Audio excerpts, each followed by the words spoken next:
வணக்கம். தலையில் அடித்து கண்ணீர் விட்டு கதறி அழுத துர்கா ஸ்டாலின் அதிர்ச்சியில் ஸ்டாலின். நண்பர்களே, இந்த வீடியோவிற்கு ஒரே ஒரு லைக் மற்றும் சப்ஸ்கிரைப் பண்ணிருங்க. தனது மகனை முதல்வராக்க முடியவில்லை என்ற ஒட்டுமொத்த சோகம் துர்கா ஸ்டாலின் அம்மையாருக்கு ஏற்பட்டுள்ளது. இதற்கு காரணமாக இருந்த சேகர்பாபு, சபரீசன் மற்றும் திமுகவின் மாஜி அமைச்சர்கள் முக்கியமான 4 பேர் மீது கடுமையான கோபத்தில் இருக்கிறார் துர்கா ஸ்டாலின் அம்மையார் அவர்கள். கருணாநிதியால் முடியாததை ஸ்டாலினால் சாதித்து காட்ட வேண்டும், வரலாற்றில் இடம் பிடிக்க வேண்டும். ஏனென்றால் கோபாலபுரத்திற்கு பணத்தை மீது அதிகளவு நாட்டம் என்பதை விட சரித்திரத்தில் பதிவு செய்ய வேண்டும் என்பதில்தான் திமுக மிக முக்கியமான முயற்சிகளையும் மேற்கொண்டது. தோல்விற்கு பிறகு ஒரு திருமண நிகழ்ச்சியில் ஸ்டாலின் பேசியிருப்பார். வரலாற்றில் எனது தந்தை சாதிக்க முடியாததை நான் சாதிக்க விரும்புவதாக அப்பொழுது தெரிவித்திருந்திருப்பார். அதற்கு காரணம், திமுக தொடர்ச்சியாக 2வது முறை வெற்றியடைந்ததே கிடையாது. மேலும் பாரத பிரதமர் மோடி அவர்களை வீழ்த்தக்கூடிய ஒரே ஆயுதம் ஸ்டாலின் தான் என்று தேர்தல் பிரச்சாரத்திலும் சரி, தேர்தலுக்கு முன்பாகவும் சரி, திமுகவின் நிர்வாகிகள், மாஜி அமைச்சர்கள் கடுமையான பிரச்சாரங்களையும் மேற்கொண்டார்கள். அதற்கு காரணம், மக்கள் நம் மீது அதிக அளவு நம்பிக்கை வைத்திருக்கிறார்கள் என்ற போலியான விமர்சனங்களை திமுகவின் மாஜி அமைச்சர்களே பரப்பியதுதான். அதை அப்படியே ஸ்டாலின் நம்பிவிட்டார். கொளத்தூர் தொகுதியில் பிரச்சாரம் செய்ய வேண்டும். அந்த தொகுதியில் கருத்து கணிப்புகள், 4 நிறுவனங்கள் நடத்திய கருத்து கணிப்புகளில் திமுக தோல்வியை தழுவும் என்று கூறியபோது கூட சேகர்பாபு, அனைத்தையும் நான் பார்த்து கொள்கிறேன் தலைவரே, திமுக உங்களது கோட்டை கொளத்தூர் தொகுதி மட்டுமல்ல, சென்னையில் உள்ள 16 இடங்களும் திமுகவின் கோட்டை என்பதை சேகர்பாபு அவர்கள் அப்பொழுது பேசியிருப்பார். ஆனால் தேர்தல் முடிவின் பொழுது ஒட்டுமொத்த திமுக 16 இடங்களில் 15 இடங்கள் தோல்வியை மட்டும்தான் சென்னையில் தழுவியது. எதிர்பாராத பல இடங்களில் தோல்வியையும் தழுவியது. சுமார் 1000 கோடி, ஒன்றல்ல இரண்டல்ல, 1000 கோடி தேர்தல் செலவுக்காக பயன்படுத்தப்பட்ட பணங்கள் சில மாவட்ட செயலாளர்கள் முறைகேடு செய்ததாகவும், சில பொதுவாக மக்கள் நமக்குத்தான் வாய்ப்புகளை வழங்குவார்கள் என்று அங்கு செயல்பட்ட நிர்வாகிகள் அந்த பணத்தை முறைகேடு செய்ததாகவும் தற்பொழுது துர்கா ஸ்டாலின் அம்மையார் அவர்களுக்கு தகவல்களும் வெளியாகியுள்ளது. மேலும் திமுகவில் இருக்கக்கூடிய துரோகிகளை உடனடியாக கட்சியிலிருந்து நீக்க வேண்டும். மாஜி அமைச்சர்கள் குறிப்பிட்ட சமூகத்திற்கு எதிராக பேசி தற்பொழுது வரை வழக்குகள் விசாரணையும் நடத்தப்பட்டு வருகிறது.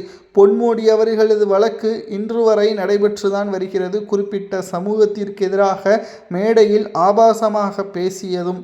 தற்பொழுது திமுக அடுத்த தேர்தலில் வெற்றி அடையுமா என்பதுதான் இங்கு மிகப்பெரிய ஒரு சந்தேகம். அதாவது நடைபெறக்கூடிய 7 சட்டமன்ற இடைத்தேர்தல், இதுதான் திமுகவிற்கு வாழ்வா வீழ்வா என்று பார்க்கக்கூடிய ஒரே ஒரு முக்கியமான வாய்ப்பு. இந்த 7 சட்டமன்ற இடைத்தேர்தலில் துர்கா ஸ்டாலின் அம்மையார் அவர்களது ஒட்டுமொத்த கருத்து கணிப்பு என்ன தெரியுமா? 5 இடங்களை திமுக கைப்பற்ற வேண்டும். இந்த 5 இடங்களில் எனது கணவர் ஒருவரும் இடம்பெற வேண்டும். இந்த 5 இடங்களிலுமே திமுக தோல்வியை தழுவினால் நிச்சயம் தமிழ்நாட்டில் திமுக அரியணை ஏறுவது கடினம். ஆகையால் இந்த 5 இடங்களில் 7 இடங்களில் 5 இடங்களை எப்படியாவது திமுக வெற்றியடைவதற்கான பணிகளை மேற்கொள்ள வேண்டும். எத்தனை கோடி செலவானாலும் பரவாயில்லை, திமுக இந்த 5 இடங்களில் வெற்றியை தக்க வைத்து கொள்ள வேண்டும் என்பதுதான் தற்பொழுது இவர்களது ஒட்டுமொத்தமான எண்ணமாக இருக்கிறது. எனது கணவரின் தோல்வி இன்று வரைக்கும் 107 நாட்கள் ஆகிவிட்டது.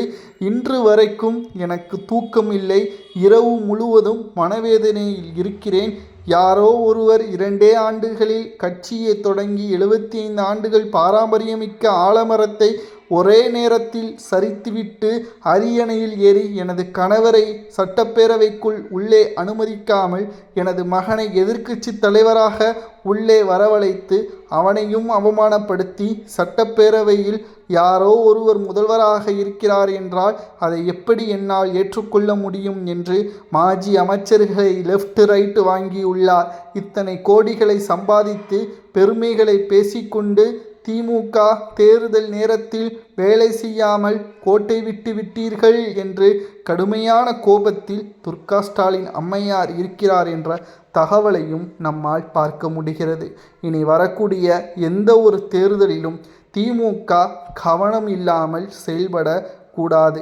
மக்கள் திமுகவின் மீதுதான் அதிகளவு நம்பிக்கை. திமுக ஆளும் தாவேகா ஏதாவது தவறு செய்தால் உடனடியான போராட்டம் மக்களின் எழுச்சியாக மாற வேண்டும்.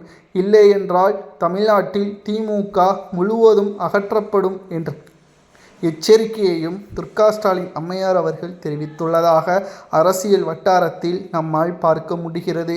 ஏன் இவ்வளவு முக்கியத்துவம் துர்கா ஸ்டாலின் கொடுக்க வேண்டும் என்று பார்த்தால், திமுகவை பொறுத்தளவிற்கு ஸ்டாலின் தான் தலைவர். ஆனால் அனைத்து நடவடிக்கைகளையும் அவரது மனைவிதான் பார்க்கிறார்.